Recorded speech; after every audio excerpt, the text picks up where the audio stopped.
সাভারে দুই ভাই সহ ৩ কিশোরের মৃত্যুর ঘটনা রহস্যজনক, বলছেন ফরেনসিক বিভাগের চিকিৎসক। বান্দরবানের নাইক্ষ্যংছড়িতে ভিক্ষু হত্যার মোটিভ এখনো অজানা। গাজীপুরে স্কুল প্রাঙ্গণে পানির পাম্প বসানোর গর্তে পড়ে এক শিশুর মৃত্যু। অপর শিশুকে জীবিত উদ্ধার। স্কুল কর্তৃপক্ষের উদাসীনতাই কারণ বলছেন অভিভাবকরা। অধ্যাপক রেজাউল করিম হত্যার প্রতিবাদে রাজশাহী বিশ্ববিদ্যালয়ের সুধী সমাবেশ। হত্যাকারীদের শিগগিরই গ্রেফতারের আশ্বাস স্বরাষ্ট্রমন্ত্রীর। সরকার উৎখাতে এবার ইহুদি গোয়েন্দা সংস্থার সঙ্গে হাত মিলিয়েছে বিএনপি। অভিযোগ আওয়ামী লীগের। ন্যায়নীতি প্রতিষ্ঠায় ষড়যন্ত্র দোষের কিছু নয়, মন্তব্য বিএনপির। টেকনাফে ইয়াবা সম্রাট ভুট্টো বাহিনীর হামলায় ৫ সাংবাদিক আহতের ঘটনায় দেশজুড়ে গণমাধ্যম কর্মীদের মানববন্ধন। দোষীদের দ্রুত গ্রেফতারের দাবি। এবং রাজধানীতে দিনে দুপুরে পুলিশের সামনেই যাত্রীবাহী বাস থেকে চলছে চাঁদা আদায়। মোটা অঙ্কের টাকা হাতিয়ে নিচ্ছে একটি চক্র, অসহায় পরিবহন শ্রমিক।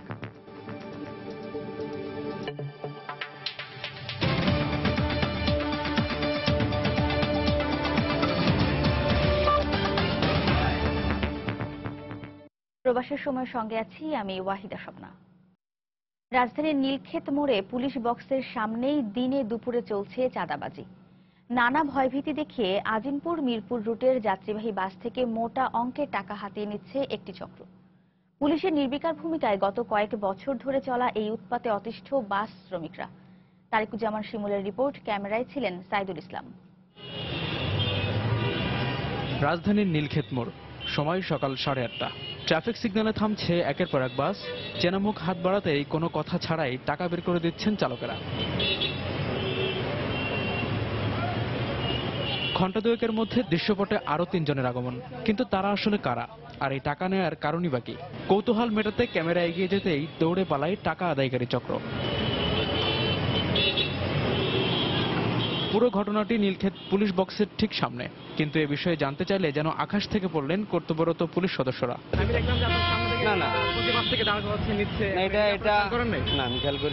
আমার ডিউটিকালীন এই ধরনের কোনো কিছু আমার নলেজে নেই। এই অবস্থায় ঘটনা পরিষ্কার হতে কথা হয় বাস চালকদের সঙ্গে। প্রথমে 30 টাকা, তারপরে বাড়তে বাড়তে এখন 100 টাকা। কখনো পুলিশকে জানাইছেন? না, পুলিশে কি জানাবো, আমরা তো মনে করেন ঠেকা, আমরা যে জায়গায় যাই সেই জায়গায় ঠেকা। এসে জোর দখল করে বলে যে টাকা দিতে হয়, গাড়ি ঘুরতে হলে দিতে হবে। বলছে যে আর 100 টাকা করে না দিলে তোকে মারমো, তোকে গাড়ি চালাইতে দেবো না। পুলিশ জানে, পুলিশের সামনে নেয়। পরিবহন মালিকদের হিসেবে রাজধানীর অন্যতম ব্যস্ততম রাস্তা আজিমপুর মিরপুর সড়কে প্রতিদিন বিভিন্ন কোম্পানির কমপক্ষে 300 বাস চলাচল করে। নির্বিঘ্নে চলাচলের জন্য দিনে বাস প্রতি গুনতে হয় অন্তত 100 টাকা। আর এ টাকার পুরোটাই যায় বাস শ্রমিকদের পকেট থেকে। মালিকরা জানে, কিন্তু মালিকরা দেয় না, টাকাটা মানে আমাদের ড্রাইভার স্টাফ থেকে দিতে হয়। এটা হলো আমাকে পক্ষ থেকে, এটা আর কি মালিক কাটে না। গত কয়েক বছর ধরে নিয়মিত চাঁদা দিয়ে আসলেও ভয়ে ক্যামেরার সামনে মূল হোতার নাম বলেননি কেউ। তবে বাস শ্রমিকদের দেয়া তথ্যের ভিত্তিতে খোঁজ নিতে গিয়ে বের হয়ে আসে স্থানীয় সন্ত্রাসী কানা খোকার নাম। আমি তোরে বলি, শোন, তুই আমারে ফোন লাগাই দিবি, কোনো কথা শুনবি না তুই। তোর গাড়ি কয়টা? না, আমি বলছিলাম যে এই জিনিসটাই বন্ধ রাখার জন্য আপাতত। কেন? তোরটা বন্ধ রাখতে পারি, এটা করতে পারো। এ ব্যাপারে কিছুই জানেন না দাবি করে ক্যামেরার সামনে কথা বলতে রাজি হননি লালবাগ থানার ভারপ্রাপ্ত কর্মকর্তা। চাঁদা তোলার ব্যাপারে যে জিনিসগুলো আছে, এরকম কমপ্লিট দিলে আমরা ছোট করে ব্যবস্থা নেব। আপনার কাছে শুনলাম, আমি দেখে আমি খোঁজ খবর নেব। এ ধরনের অপরাধ বন্ধ না হলে ভাড়া নৈরাজ্য সহ পরিবহন খাতের অন্যান্য সমস্যার কোনো সমাধান পাওয়া যাবে না বলেও জানিয়েছেন বাস শ্রমিকরা। তারিকুজ্জামান শিমুল, সময় সংবাদ, ঢাকা। সাভারের হেমায়েতপুর থেকে 3 কিশোরের লাশ উদ্ধার করা হয়েছে। এদের মধ্যে 2 জন সহোদর। একটি ডেইরি ফার্মের কক্ষ থেকে সকালে তাদের লাশ উদ্ধার করে পুলিশ। নিহতের স্বজনরা জানান, শুক্রবার রাত 11টার দিকে রাতের খাবার খেয়ে ঘুমাতে যায় জীবন, নাসির ও তাদের মামাতো ভাই শাহাদাত। শনিবার সকালে ঘুম থেকে উঠতে দেরি হওয়ায় তাদের ডাকতে যান জীবন ও নাসিরের মা নাসরিন আক্তার। এ সময় ঘরের মধ্যে তাদের 3 জনকেই অচেতন অবস্থায় পড়ে থাকতে দেখেন তিনি। পরে সেখান থেকে তাদের মৃতদেহ উদ্ধার করেন স্বজনরা।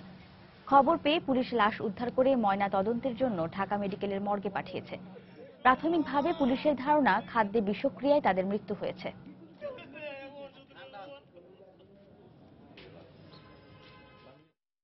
টাকা দেন, মুরগি খাবো। তাই আর আব্বু আবার কইছে ঠিক আছে, দোকান থেকে নিয়ে আসো।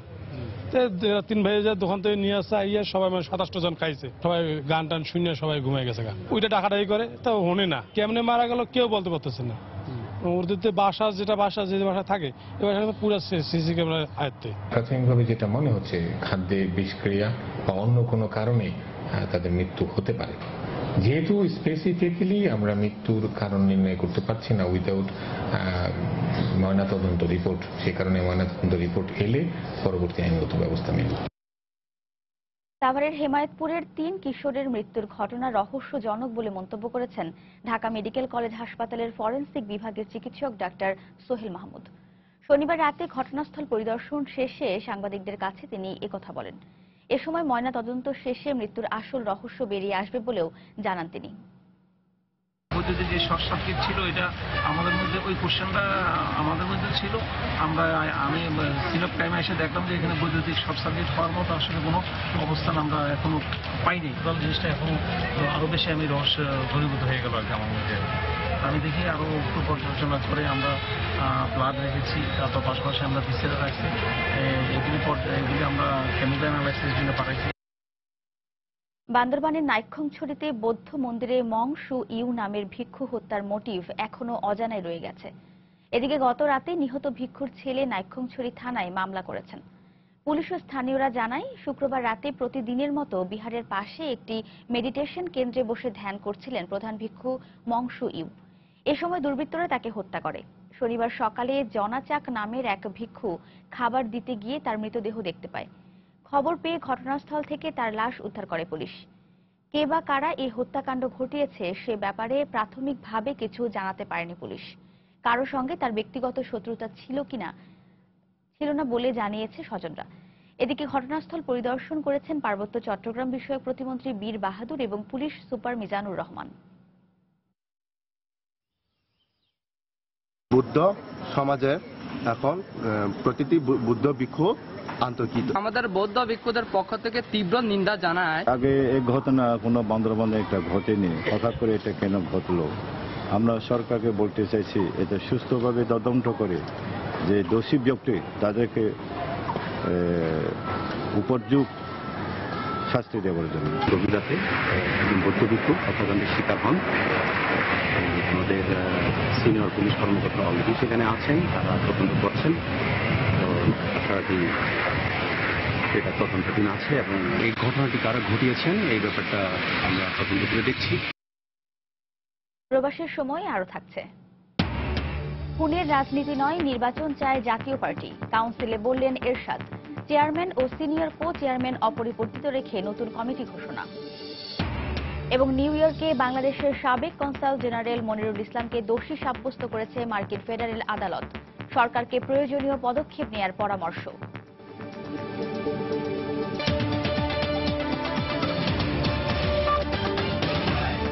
তাই তো সবাই বলে শিল্পাল্লার দিন শেষ, মেগা ডিজিটাল স্কেলে বাংলাদেশ। অধ্যাপক রেজাউল করিম সিদ্দিকী হত্যার ঘটনায় জড়িতদের খুব শিগগিরই আইনের আওতায় আনা হবে বলে আশ্বাস দিয়েছেন স্বরাষ্ট্রমন্ত্রী আসাদুজ্জামান খান কামাল। শনিবার সকালে রাজশাহী বিশ্ববিদ্যালয়ের কাজী নজরুল ইসলাম মিলনায়তনে ছাত্র শিক্ষক সুধী সমাবেশে এ হত্যাকাণ্ডের নিন্দা জানান মন্ত্রী ও শিক্ষকরা। এ সময় সব হত্যাকাণ্ডের বিচার দাবি করেন তারা। সাইফুর রহমান রকির রিপোর্ট, ক্যামেরায় ছিলেন আব্দুস সালাম। অধ্যাপক রেজাউল করিম হত্যার প্রতিবাদে শনিবার সকালে শহীদুল্লাহ কলাভবনের সামনে থেকে শোক মিছিল বের করেন ইংরেজি বিভাগের শিক্ষক শিক্ষার্থীরা। সেখান থেকে মিছিলটি ক্যাম্পাস প্রদক্ষিণ করে। পরে স্বরাষ্ট্রমন্ত্রী আসাদুজ্জামান খান কামাল, শিক্ষামন্ত্রী নুরুল ইসলাম নাহিদ, পররাষ্ট্র প্রতিমন্ত্রী শাহরিয়ার আলম সহ বাংলাদেশ শিক্ষক ফেডারেশনের নেতৃবৃন্দের উপস্থিতিতে সুধী সমাবেশ অনুষ্ঠিত হয়। এ সময় স্বরাষ্ট্রমন্ত্রী এই হত্যাকাণ্ডের সাথে জড়িতদের দ্রুত গ্রেপ্তারের আশ্বাস দেন। আমাদের যথেষ্ট উন্নতি হয়েছে, তদন্তে পরিধানযোগ্য উন্নতি হয়েছে, আমরা একের কাছাকাছি চলে আসছি। আমরা খুব শীঘ্রই এই হত্যাকারীদের আমরা আপনাদের সম্মুখে হাজির করব এবং বিচারের জন্য তাদের বিচারের দরগোড়ায় আমরা পৌঁছে। 3 সপ্তাহ পার হয়ে গেলেও হত্যাকারীরা শনাক্ত না হয় ক্ষোভ জানান অধ্যাপক রেজাউল করিমের মেয়ে। পরিকল্পনাকারী থেকে শুরু করে যারা এক্সিকিউট করেছে প্ল্যানটা, প্রত্যেকের একই রকম শাস্তি হওয়া উচিত, যেন সেটা প্রকৃত অর্থে দৃষ্টান্ত হয়ে থাকে। সমাবেশে শিক্ষকদের দীর্ঘদিনের আন্দোলনের সাথে একাত্মতা প্রকাশ করেন শিক্ষামন্ত্রী। আমরা সমগ্র শিক্ষা পরিবার যে আমরা মর্মাহত, আমরা দুঃখিত, কিন্তু আমরা ক্ষুব্ধ, আমরা বিচার চাই, আমরা অপরাধীর শাস্তি চাই। এদিকে সুধী সমাবেশ শেষে সাংবাদিকদের বিভিন্ন প্রশ্নের উত্তরে স্বরাষ্ট্রমন্ত্রী বলেন, পারিবারিক কলহের জেরেই বান্দরবানে ভিক্ষু হত্যাকাণ্ড হয়েছে। এটা বিচ্ছিন্ন ঘটনা। সাইফুর রহমান রকি, সময় সংবাদ, রাজশাহী। গাজীপুরের সুকন্দির বাগে স্কুলের পানির পাম্প বসানোর পরিত্যক্ত গর্তে পড়ে রোমানুল রহমান নামে 6 বছরের এক শিশুর মৃত্যু হয়েছে। এ ঘটনায় জীবিত উদ্ধার অপর শিশু সানিকে টঙ্গী হাসপাতালে প্রাথমিক চিকিৎসা দেওয়া হয়েছে। স্কুল কর্তৃপক্ষের উদাসীনতার কারণেই এই দুর্ঘটনা ঘটেছে বলে দাবি স্বজন ও এলাকাবাসীর। গাজীপুর থেকে সৈয়দ মনিরুল আলমের পাঠানো তথ্য ও ছবি নিয়ে ডেস্ক রিপোর্ট। শিশু রোমানুলের মায়ের কান্না আর আহাজারিতে এখন বেদনার্ত সুকুন্দির বাগের চারিপাশ। কারো সান্ত্বনাতেই থামতে চাইছে না সন্তানহারা মায়ের কান্না। আমার বাচ্চা এরকম একটা বাচ্চা ছিল যে ম্যাডাম আজ পর্যন্ত কোনো একটা কমপ্লেন ওর নামে করতে পারে না ক্লাসের ভিতরে। প্রিন্সিপাল স্যারের তো উচিত ছিল ওই জায়গাটা ভালো মতন আটকানো, আর যদি আটকাতো তাহলে আজকে আমাকে বাচ্চার এই দুর্ঘটনা হইতো না কখনো। সম্পূর্ণ বাচ্চা ভর্তি করছে স্কুলের মধ্যে, এই বাচ্চার এই গর্তের মধ্যে পড়বে। ফায়ার সার্ভিস ও স্থানীয়রা জানায়, বালু দিয়ে ভরাট গর্ত শুক্রবারের বৃষ্টিতে আরো দেবে যায়। পরদিন সকালে স্কুল ছুটি হওয়ার পর দৌড়ে বাড়ি ফেরার সময় শিশু রোমানুল ও স্থানী ওই গর্তের মধ্যে পড়ে যায়। এ সময় চিৎকার শুনে আশপাশের মানুষ এগিয়ে এসে তাদের উদ্ধার করে। গর্ত করছিল, পরে বালি দিয়ে ডাইকা রাখছে, ডাইকা রাখার কারণে উপর থেকে দেখা যায় না। তো খেলারও তো অবস্থায় ছেলে দুইটা বুঝতে পারে না যে নিচে গর্ত আছে, ওই অবস্থায় আর কি পাশে হাত নিচে পড়ে গেছে। আমরা বিল্ডিংটা ভাড়া নিয়েছি, ওটা হলো জানুয়ারি থেকে। আর এটা ওই সামারসিবলের যে গর্তটা, ওটা তো অনেক আগে যেসব বিল্ডিং করছে তখন করা, কিন্তু এখন যে অবস্থায় ছিল ওটা অনেক সমান ছিল, বালু দিয়ে একবারে ভরাট করা ছিল। এদিকে হায়দ্রাবাদ আইডিয়াল স্কুলের প্রধান শিক্ষক এই মৃত্যুতে দুঃখ প্রকাশ করলেও বিদ্যালয় প্রাঙ্গণে এই গভীর গর্তের কারণে সৃষ্ট দুর্ঘটনার কোনো সদুত্তর দিতে পারেননি। এখন তো অবশ্যই যেহেতু বাড়িওয়ালা এই কাজটা ওনার দ্বারা ঘটছে, আমরা তো মনে এগুলো করি নাই, আমরা নিয়ে গেছি। এটা হচ্ছে আমারও সেই প্রশ্ন, যে দায়িত্বটা আসলে কার। 2 বছর আগে স্কুলের পাশে নলকূপ স্থাপনের জন্য 5 ফুট গভীর গর্তটি করা হয় বলে জানায় বিদ্যালয় কর্তৃপক্ষ। সময় সংবাদ, গাজীপুর। নির্বাচিত সরকার উৎখাতে এবার ইহুদি গোয়েন্দা সংস্থার সঙ্গে ষড়যন্ত্র করছে বিএনপি, এই অভিযোগ করেছেন আওয়ামী লীগ নেতারা। শনিবার সকালে এক অনুষ্ঠানে এই অভিযোগ করে এদের প্রতিরোধে সবাইকে ঐক্যবদ্ধ হওয়ার আহ্বান জানিয়েছেন তারা। 17 মে প্রধানমন্ত্রী শেখ হাসিনার স্বদেশ প্রত্যাবর্তন দিবস উপলক্ষে গুলিস্তানের মহানগর নাট্যমঞ্চে যৌথ সভার আয়োজন করে ঢাকা মহানগর উত্তর ও দক্ষিণ। অনুষ্ঠানে বক্তারা বলেন, জননেত্রী শেখ হাসিনার বিরুদ্ধে এখনও ষড়যন্ত্র চলছে। মোসাদের মতো ইহুদি গোয়েন্দা সংস্থার সঙ্গে আঁতাত করে ক্ষমতায় যাওয়ার ষড়যন্ত্রে লিপ্ত রয়েছে বিএনপি। কারণ বিএনপি ক্ষমতায় এলে ইসরায়েলকে আনুষ্ঠানিক স্বীকৃতি দেবে বলে তাদের মাঝে গোপন আঁতাত হয়েছে।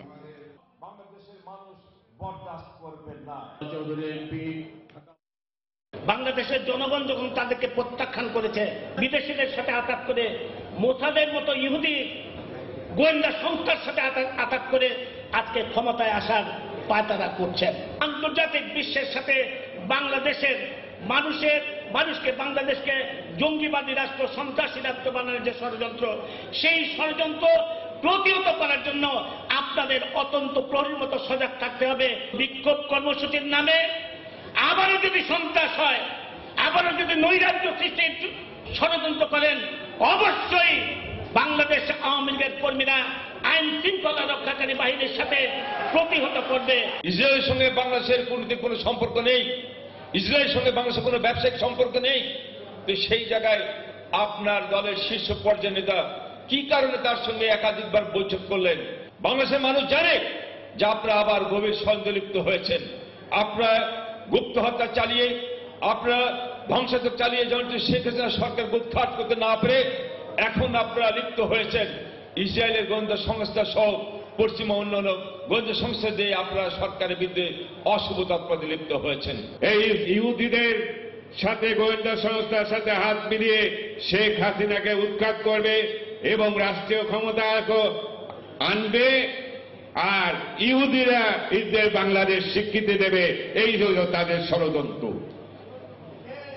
বঙ্গবন্ধুর আদর্শের সৈনিক শেখ হাসিনা সহ একটা কর্মী বেঁচে থাকতে ইহুদিরা বাংলাদেশের মাটিতে কোনোদিন সুযোগ পাবে না।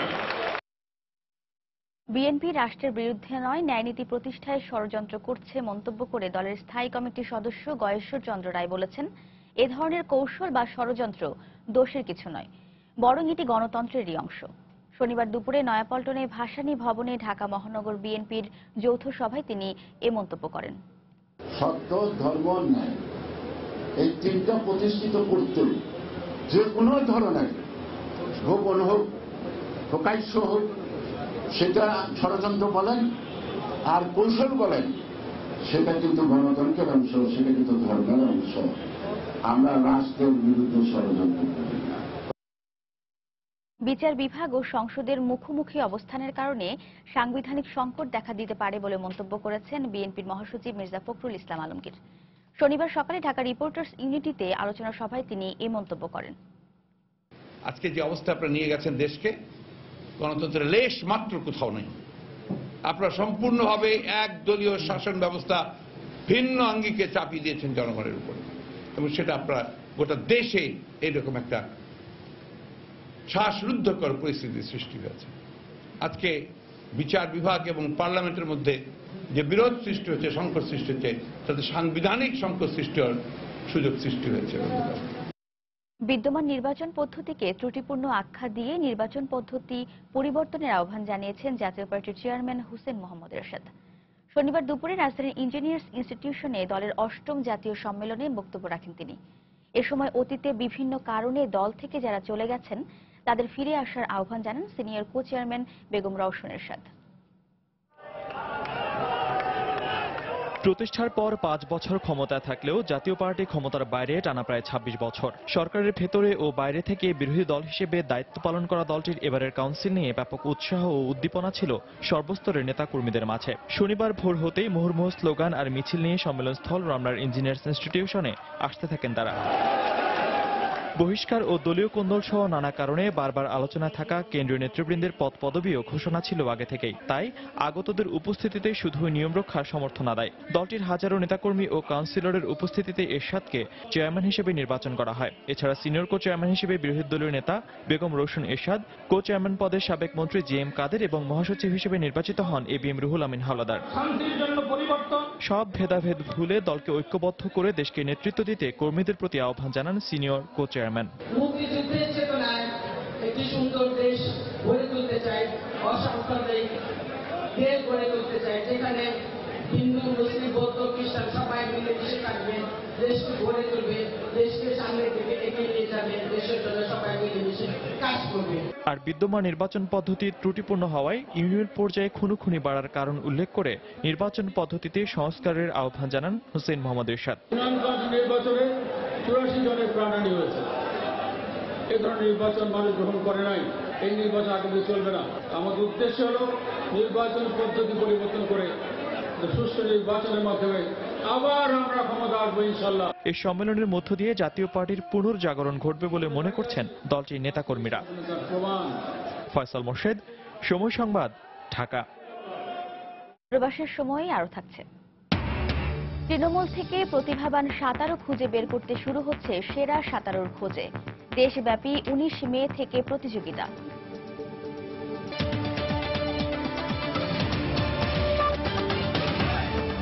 আরএফএল ওয়াটার পাম্প, পানি দেবে, টেনশন নয়। মানবতাবিরোধী অপরাধী অভিযুক্তদের বিচার বাংলাদেশের অভ্যন্তরীণ বিষয় উল্লেখ করে আইনমন্ত্রী আনিসুল হক বলেছেন, এ বিষয়ে পাকিস্তানের কথা বলা উচিত নয়, আর এ বিষয়ে যদি তারা প্রজ্ঞার পরিচয় না দেয় তাহলে বিশ্ব তাদের নিন্দা জানাবে। শনিবার সকালে রাজধানীতে এক আলোচনা সভা শেষে সাংবাদিকদের প্রশ্নের জবাবে আইনমন্ত্রী একথা বলেন। এ সময় তিনি আরো বলেন, তৎকালীন সিমলা চুক্তিতে দেশের ভেতরে যারা অপরাধ করেছিল তাদের ক্ষমা করার কোনো কথা তার জানা নেই। 46 বছর হয়েছে আমরা স্বাধীন হয়েছি। আমাদের আভ্যন্তরীণ বিষয়ে পাকিস্তানের কথা বলাটা উচিত না, তাদের মুখ বন্ধ রাখাটা শ্রেয়। এবং তারা যদি সেই ম্যাচিউরিটি না দেখাতে পারে তাহলে পরে বিশ্ব তাদেরকে নিন্দা করবে। সিমলা এগ্রিমেন্টের সাইডে যে এগ্রিমেন্টটা হয়েছিল, আমাদের দেশে ভিতরে যারা অপরাধ করেছিল তাদেরকে কোনো ক্ষমা বা তাদেরকে ক্ষমার দৃষ্টিতে দেখার জন্য কোনো কথা লেখা আছে বলে আমার পড়া হয় নাই। কক্সবাজারে ইয়াবা সম্রাট ভুট্টো বাহিনীর হামলায় 5 সাংবাদিক আহত হওয়ার ঘটনায় এখনো পর্যন্ত কাউকে আটক করতে পারেনি পুলিশ। সাংবাদিকদের উপর ইয়াবা সম্রাট ভুট্টো ও তার সহযোগীদের হামলার প্রতিবাদে দেশের বিভিন্ন জেলায় মানববন্ধন করেছেন গণমাধ্যম কর্মীরা। মানববন্ধন থেকে দ্রুত দোষীদের গ্রেফতারের দাবি জানানো হয়েছে। ব্যুরো রিপোর্টার ও জেলা প্রতিনিধিদের পাঠানো তথ্য ও ছবি নিয়ে ডেস্ক রিপোর্ট। শনিবার সকাল 11টার দিকে যশোর প্রেস ক্লাবের সামনে মানববন্ধন করেন জেলায় কর্মরত সাংবাদিকরা। অবিলম্বে হামলাকারীদের বিচার করা না হলে রাজপথে নামার হুঁশিয়ারি দেন তারা। আজকে পরিস্থিতি এমন দাঁড়িয়েছে যে সারা বাংলাদেশের সাংবাদিকরা নিরাপত্তাহীন। 12 ঘন্টা পার হয়ে যাওয়ার পরও মানুষ এই পর্যন্ত পক্ষে কোনো হত্যা প্রচেষ্টাকারী গ্রেপ্তারের খবর দেখতে পায় নাই। খুলনায় দুপুরে প্রেস ক্লাবের সামনে মানববন্ধন করেন সাংবাদিকরা। এ ধরনের হামলা স্বাধীন সাংবাদিকতার উপর আঘাত বলে মন্তব্য করেন তারা। যখনই তারা বস্তুনিষ্ঠ ও যথাযথভাবে সংবাদ পরিবেশন করতে যায় তখন তারা হামলার শিকার হয় এবং এটা নতুন কোনো ঘটনা নয়। আমরা সরকারের কাছে দাবি জানাবো অবশ্যই মাদক বিক্রেতাদের গ্রেপ্তার এবং দৃষ্টান্তমূলক শাস্তি দিতে, তা না হলে সাংবাদিকরা আরো নির্যাতনের শিকার হবে। ময়মনসিংহ টেলিভিশন জার্নালিস্ট অ্যাসোসিয়েশনের উদ্যোগে মানববন্ধনের আয়োজন করা হয়। হামলাকারীদের দ্রুত গ্রেফতারের দাবি জানান তারা। আমাদের সাংবাদিক বন্ধুদের উপর ইয়াবা ব্যবসায়ীরা যে ন্যাক্কারজনক ভাবে হামলা চালিয়েছে, আহত করেছে, ক্যামেরা ছিনিয়ে নিয়েছে, সেই জন্য ময়মনসিংহের সাংবাদিক সমাজ আজ ক্ষুব্ধ। সাংবাদিক বন্ধুদের যারা আহত করেছে, নির্যাতন করেছে, তাদের শাস্তি, গ্রেপ্তার আমরা চাই। আমরা অপেক্ষা করছি নিশ্চয়ই সরকার এই ব্যাপারে ত্বরিত একটি পদক্ষেপ নেবে। এছাড়া সিলেট, কুমিল্লা, মাদারীপুরেও ঘণ্টাব্যাপী মানববন্ধন হয়। এতে জেলায় কর্মরত বিভিন্ন গণমাধ্যম কর্মী সহ সুধী সমাজের লোকজন অংশ নেন। ফেরদৌস নির্ঝর, সময় সংবাদ। কক্সবাজারের টেকনাফে আনসার ক্যাম্পে 11টি অস্ত্র ও 670 রাউন্ড গুলি লুটের ঘটনায় একটি অস্ত্র উদ্ধার করা যায়নি। তবে এই ঘটনায় একজনকে গ্রেফতার করা হয়েছে। গতকাল ভোরে এই ক্যাম্পে রোহিঙ্গাদের হামলায় এক আনসার সদস্য নিহত ও অস্ত্র লুট হয়। এ ঘটনায় অজ্ঞাতনামা 35 জনকে আসামি করে একটি মামলা করা হয়েছে। আনসার ও প্রত্যক্ষদর্শীরা জানান, শুক্রবার ভোরে একদল সশস্ত্র সন্ত্রাসী চারদিক থেকে ঘিরে ফেলে টেকনাফ শরণার্থী ক্যাম্পের শালবাগান আনসার ব্যারাক। পরে তারা ক্যাম্পে থাকা আনসার সদস্যদের বেঁধে অস্ত্র ও গোলাবারুদ লুট করে। এ সময় ক্যাম্প কমান্ডার আলী হোসেন তাদের বাধা দেওয়ার চেষ্টা করলে তাকে লক্ষ্য করে গুলি ছুড়ে রোহিঙ্গারা। পরে আহত অবস্থায় উদ্ধার করে ক্যাম্পের হাসপাতালে নিয়ে গেলে কর্তব্যরত চিকিৎসক তাকে মৃত ঘোষণা করেন। এ সময় রোহিঙ্গারা ক্যাম্পে থাকা 11টি অস্ত্র ও 670 রাউন্ড গুলি লুট করে নিয়ে যায়। ঘটনার পরপরই আনসার ক্যাম্প ও আশপাশের এলাকা পরিদর্শন করে সেনাবাহিনীর সদস্যরা। এদিকে রোহিঙ্গা শরণার্থী ক্যাম্পের আনসার ব্যারাক থেকে আনসার সদস্যদের সরিয়ে অন্য ক্যাম্পে স্থানান্তর করা হয়েছে। গত রাতে এক আনসার সদস্য বাদী হয়ে টেকনাফ থানায় একটি মামলা করেন। নিউ ইয়র্কে বাংলাদেশের সাবেক কনসাল জেনারেল মনিরুল ইসলামকে সস্ত্রীক দোষী সাব্যস্ত করেছে মার্কিন ফেডারেল আদালত। প্রতিশ্রুতি মোতাবেক বেতন না দেয়া, কৃতদাসের মতো আচরণ এবং ঘরের বাইরে গেলে হত্যার হুমকির অভিযোগে এনে কূটনৈতিক মনিরুল ইসলাম ও তার স্ত্রীর বিরুদ্ধে ফেডারেল আদালতে মামলা করেছিল গৃহপরিচারক মাসুদ পারভেজ রানা। এদিকে আদালতের এই রায় নিয়ে বাংলাদেশ সরকারকে নৈতিকভাবে বিব্রতকর অবস্থায় পড়তে হতে পারে বলে সতর্ক করে দিয়ে এখনই প্রয়োজনীয় পদক্ষেপ নেওয়ার পরামর্শ দিয়েছেন আইনজীবীরা। নিউ ইয়র্ক থেকে শিহাবুদ্দিন কিশোর পাঠানো তথ্য ও ছবি নিয়ে ডেস্ক রিপোর্ট। বৃহস্পতিবার নিউ ইয়র্কের ম্যানহাটনে মার্কিন ফেডারেল আদালতে গৃহপরিচারকের করা মামলায় সাবেক কনসাল জেনারেল মনিরুল ইসলাম ও তার স্ত্রী ফাহিমা তাহসিনা প্রভার শুনানির দিন ধার্য ছিল, কিন্তু দুজনের কেউই শুনানিতে হাজির হননি। ফলে মনিরুল ইসলাম ও তার স্ত্রীকে তাদের অনুপস্থিতিতে দোষী সাব্যস্ত করেন আদালত। আদালতের বিচারক তার সিদ্ধান্তে বলেন, আদালত বিবাদীকে দীর্ঘ 15 মাস ধরে অনেক সুযোগ দিয়েছেন মামলাটি সুরাহা করতে, কিন্তু মনিরুল ইসলাম ও তার স্ত্রী প্রভা উদাসীনভাবে যথাযথ আইনি পদক্ষেপ নিতে ব্যর্থ হয়েছেন। তাদেরকে দোষী সাব্যস্ত করাই যথাযথ। এ মামলার পরবর্তী এবং চূড়ান্ত পরিণতি বিষয়ে সময় টেলিভিশনকে আইনজীবী নাজমুল আলম বলেন, অভিযোগ সমূহের ভিত্তিতে এ মামলা অপরাধ মামলার আওতায় গেলে বিবাদীর জন্যই কেবল বিপজ্জনক হবে না, বাংলাদেশ সরকারের জন্যও তা হবে ভীষণ বিব্রতকর। মামলার বর্তমান অবস্থার জন্য বিবাদী মনিরুল ইসলামের আদালত অবজ্ঞাকে দায়ী করেন এই আইনজীবী। কোনো কারণে এই কেসটা ক্রিমিনাল কেসে টার্ন করে তাহলে উনাকে এবং ওনার স্ত্রীকে জেলে যেতে হবে। উনি যদি এই জিনিসটাকে এমবিসির মাধ্যমে অর্থাৎ বাংলাদেশ সরকারের মাধ্যমে যদি জিনিসটাকে ওই কর্মচারী হিসেবে যদি তাকে এখানে আনা হতো তাহলে হয়তো আদৌ এই কেসের উৎপত্তিই হতো না। তো এই ক্ষেত্রে গাফিলতি অবশ্যই হয়েছে। এই ব্যাপারে বাংলাদেশ সরকারের আমার মনে হয় আরো সতর্ক হওয়া উচিত।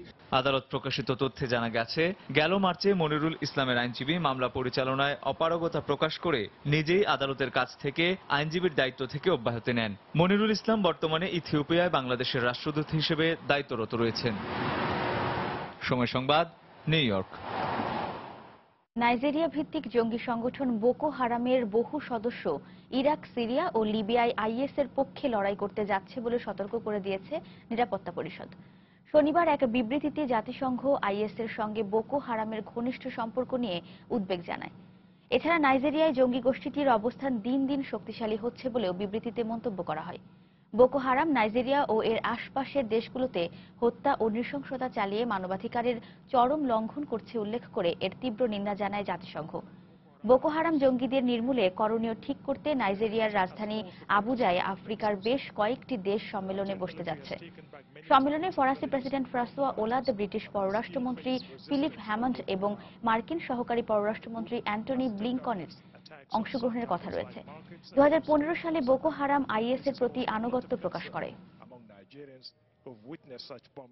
নতুন আইনে 15% ভ্যাট আরোপের সিদ্ধান্ত থেকে সরকার সরে না এলে আগামী 25 মে রাজধানীর সব দোকানপাট 1 ঘণ্টা বন্ধ রাখার ঘোষণা দিয়েছেন ব্যবসায়ীরা। শনিবার দুপুরে জাতীয় প্রেস ক্লাবে ঢাকা দক্ষিণ ব্যবসায়ী ফোরাম সংবাদ সম্মেলন করে 25 মে দুপুর 12টা থেকে 1টা পর্যন্ত ব্যবসা প্রতিষ্ঠান বন্ধ রাখার ঘোষণা দেয়। এ সময় মূসক আইনে নিবন্ধন গ্রহণ করে বার্ষিক ভিত্তিতে প্যাকেজ ভ্যাট পরিশোধের বিধান করার দাবি জানান ব্যবসায়ীরা। এছাড়া ক্ষুদ্র ও কুটির শিল্পে 36 লাখ টাকা থেকে 1.5 কোটি টাকা পর্যন্ত 3% হারে টার্ন ওভার কর ও ক্ষুদ্র মাঝারি শিল্প ও সব সেবা খাতে 4% মূসক এবং নির্ধারিত মূল্যে পণ্য বিক্রয়কারীর ওপর 2% টার্ন ওভার কর পরিশোধের বিধান করার দাবি জানান তারা। 15% কর আরোপের কারণে পণ্যের দাম বাড়লে ভোক্তারা ক্ষতিগ্রস্ত হবে বলে আশঙ্কা করেন ব্যবসায়ীরা। এই আইন বাস্তবায়ন হলে 4% ভ্যাট নিচ্ছে, সেখানে চলে যাবে সরাসরি 15% এবং গ্যাসের বিলও 15% চলে যাবে 5% থেকে। সুতরাং আমাদের আর কোনো জায়গা থাকবে না। আগামী 25 তারিখ সারা ঢাকা শহরের দোকানপাট যার যার অবস্থানে বন্ধ রেখে আমরা 1 ঘণ্টা কর্ম বন্ধ রেখে রাস্তায় মানববন্ধন করব।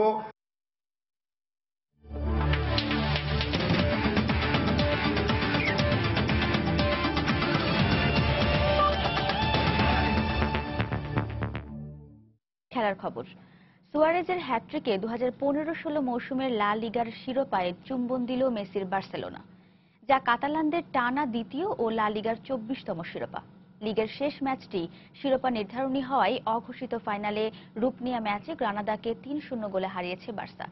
আর রোনালদোর রিয়াল মাদ্রিদ দেপোর্তিভো লা করুনাকে 2-0 গোলে হারিয়েও শিরোপা না জেতার আক্ষেপে পড়েছে। এবারের আসরে বার্সাকে ট্রফি জেতানোর বড় ভূমিকা সুয়ারেজ, কারণ ফুটবল বিশ্বয় মেসি ও